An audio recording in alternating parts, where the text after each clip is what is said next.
ഇംഗ്ലീഷിലും മലയാളത്തിലും നമുക്ക് ദൈവവചനം ശ്രവിക്കാം. വിശുദ്ധ മർക്കോസ് എഴുതിയ സുവിശേഷം അധ്യായം 5. Let us listen to the word of God in English and in Malayalam. The Gospel according to St. Mark, chapter 5.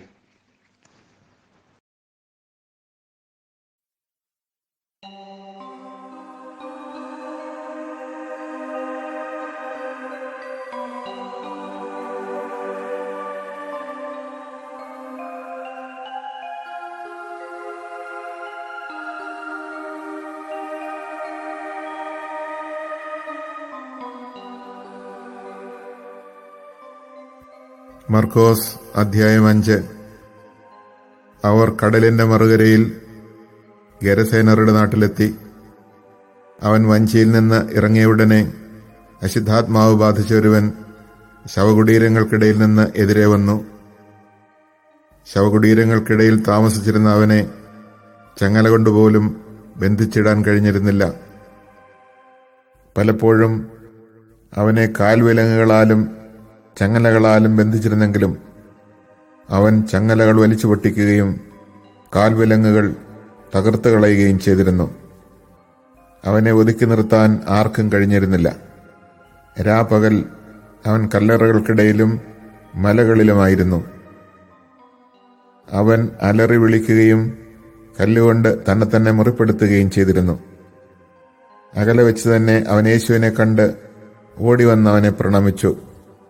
ഉച്ചത്തിൽ നിലവിളിച്ചുകൊണ്ട് അവൻ പറഞ്ഞു, മഹോന്നതനായ ദൈവത്തിന്റെ പുത്ര യേശുവേ, അങ്ങന്റെ കാര്യത്തിൽ എന്തിനിടപെടുന്നു? ദൈവത്തെ കൊണ്ട് ആണയിട്ട് ഞാൻ അങ്ങയോട് അപേക്ഷിക്കുന്നു, അങ്ങനെ പീഡിപ്പിക്കരുതേ. കാരണം അശുദ്ധാത്മാവേ, ആ മനുഷ്യനിൽ നിന്ന് പുറത്തു വരുമെന്ന് യേശു ആജ്ഞാപിച്ചിരുന്നു. നിന്റെ പേരെന്താണ്? യേശു ചോദിച്ചു. അവൻ പറഞ്ഞു, എന്റെ പേര് ലഗിയോൺ, ഞങ്ങൾ അനേകം പേരുണ്ട്. തങ്ങളെ ആ നാട്ടിൽ നിന്ന് പുറത്താക്കരുതേ എന്ന് അവൻ കേണപേക്ഷിച്ചു. വലിയൊരു പന്നിക്കൂട്ടം മലയരികിൽ മേയുന്നുണ്ടായിരുന്നു. ഞങ്ങളെ ആ പന്നിക്കൂട്ടത്തിലേക്ക് അയക്കുക, ഞങ്ങൾ അവയിൽ പ്രവേശിച്ചുകൊള്ളട്ടെ എന്ന് അവർ അപേക്ഷിച്ചു. അവൻ അനുവാദം നൽകി. അശുദ്ധാത്മാക്കൾ പുറത്തു വന്ന് പന്നിക്കൂട്ടത്തിൽ പ്രവേശിച്ചു. ഏകദേശം 2000 പന്നികളുണ്ടായിരുന്നു. അവ കിഴുക്കാന്തൂക്കായ തീരത്തിലൂടെ പാഞ്ഞെന്ന് കടലിൽ മുങ്ങിച്ചത്തു.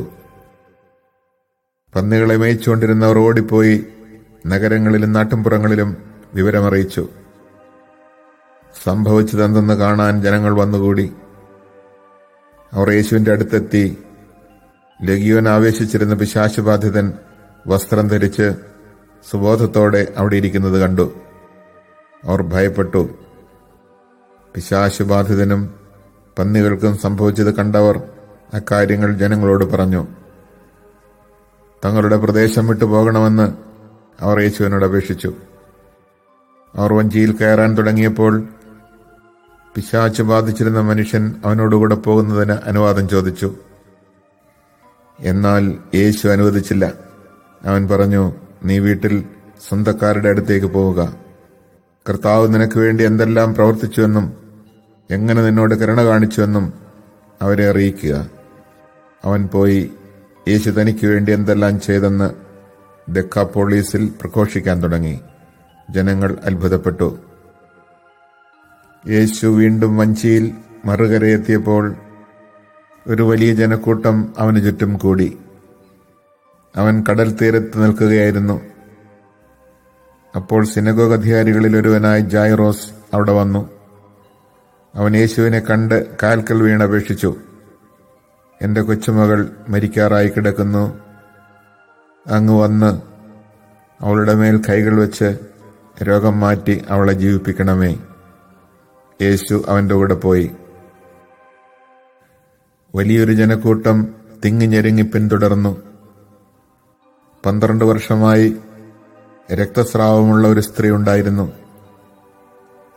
പല വൈദ്യന്മാരുടെ അടുത്തുപോയി വളരെ കഷ്ടപ്പെടുകയും കൈവശമുള്ളതെല്ലാം ചിലവഴിക്കുകയും ചെയ്തിട്ടും അവരുടെ സ്ഥിതി മെച്ചപ്പെടുകയല്ല, കൂടുതൽ മോശമാവുകയാണ് ചെയ്തത്. അവൾ യേശുവിനെ കുറിച്ച് കേട്ടിരുന്നു. ജനക്കൂട്ടത്തിനിടയിലൂടെ അവൾ അവന്റെ പിന്നിൽ ചെന്ന് വസ്ത്രത്തിൽ സ്പർശിച്ചു. അവന്റെ വസ്ത്രത്തിൽ ഒന്ന് തൊട്ടാൽ മാത്രം മതി, ഞാൻ സുഖം പ്രാപിക്കുമെന്ന് അവൾ വിചാരിച്ചിരുന്നു. തൽക്ഷണം അവളുടെ രക്തസ്രാവം നിലച്ചു.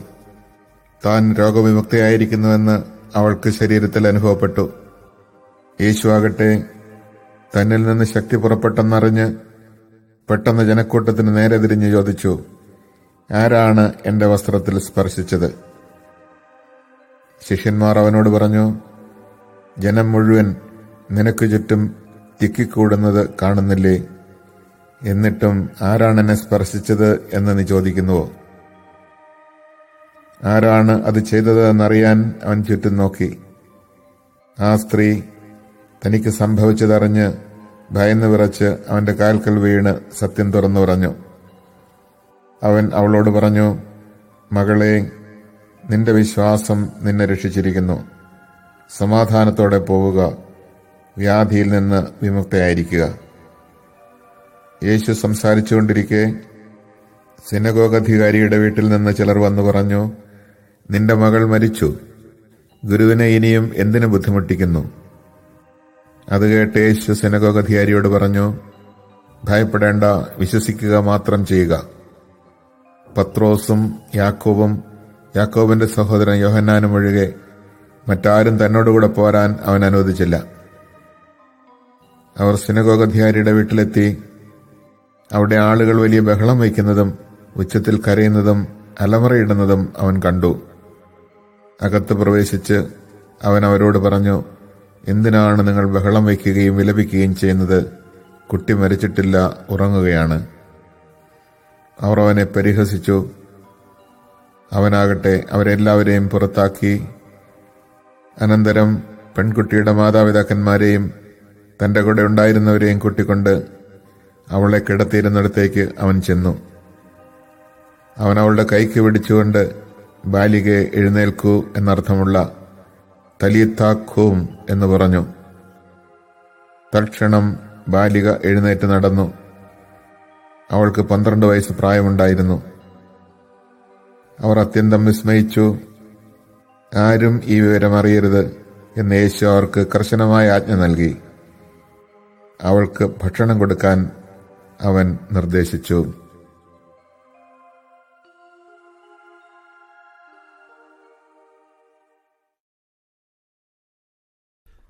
Chapter 5.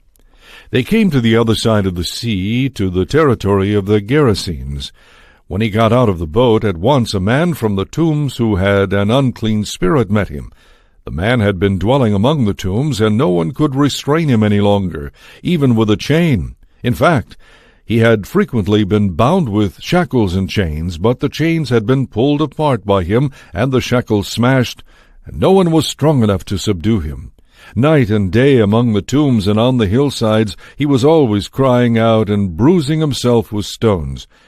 Catching sight of Jesus from a distance, he ran up and prostrated himself before him, crying out in a loud voice, "What have you to do with me, Jesus, Son of the Most High God? I adjure you, by God, do not torment me." He had been saying to him, "Unclean spirit, come out of the man." He asked him, "What is your name?" He replied, "Legion is my name. There are many of us." And he pleaded earnestly with him not to drive them away from that territory. Now a large herd of swine was feeding there on the hillside, and they pleaded with him, "Send us into the swine, let us enter them." And he let them, and the unclean spirits came out and entered the swine. The herd of about 2,000 rushed down a steep bank into the sea, where they were drowned. The swineherds ran away and reported the incident in the town and throughout the countryside, and people came out to see what had happened. As they approached Jesus, they caught sight of the man who had been possessed by Legion sitting there clothed and in his right mind, and they were seized with fear. Those who witnessed the incident explained to them what had happened to the possessed man and to the swine. Then they began to beg him to leave their district. As he was getting into the boat, the man who had been possessed pleaded to remain with him, but he would not permit him, but told him instead, "Go home to your family and announce to them all that the Lord in his pity has done for you." Then the man went off and began to proclaim in the Decapolis what Jesus had done for him, and all were amazed. When Jesus had crossed again in the boat to the other side, a large crowd gathered around him, and he stayed close to the sea. One of the synagogue officials, named Jairus, came forward. Seeing him, he fell at his feet and pleaded earnestly with him, saying, "My daughter is at the point of death. Please come, lay your hands on her, that she may get well and live." He went off with him, and a large crowd followed him and pressed upon him. There was a woman afflicted with hemorrhages for 12 years. She had suffered greatly at the hands of many doctors, and had spent all that she had. Yet she was not helped, but only grew worse. She had heard about Jesus, and came up behind him in the crowd, and touched his cloak.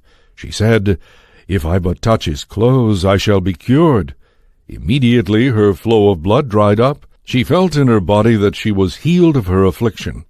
Jesus, aware at once that power had gone out from him, turned around in the crowd and asked, "Who has touched my clothes?" But his disciples said to him, "You see how the crowd is pressing upon you, and yet you ask, 'Who touched me?'" And he looked around to see who had done it. The woman, realizing what had happened to her, approached in fear and trembling. She fell down before Jesus and told him the whole truth. He said to her, "Daughter, your faith has saved you. Go in peace and be cured of your affliction." While he was still speaking, people from the synagogue official's house arrived and said, "Your daughter has died. Why trouble the teacher any longer?" Disregarding the message that was reported, Jesus said to the synagogue official, "Do not be afraid. Just have faith." He did not allow anyone to accompany him inside except Peter, James, and John, the brother of James. When they arrived at the house of the synagogue official, he caught sight of a commotion, people weeping and wailing loudly. So he went in and said to them, "Why this commotion and weeping? The child is not dead, but asleep." And they ridiculed him. Then he put them all out. He took along the child's father and mother and those who were with him, and entered the room where the child was.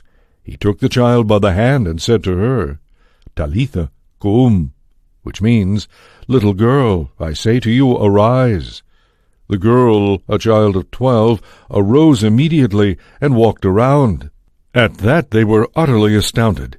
He gave strict orders that no one should know this, and said that she should be given something to eat.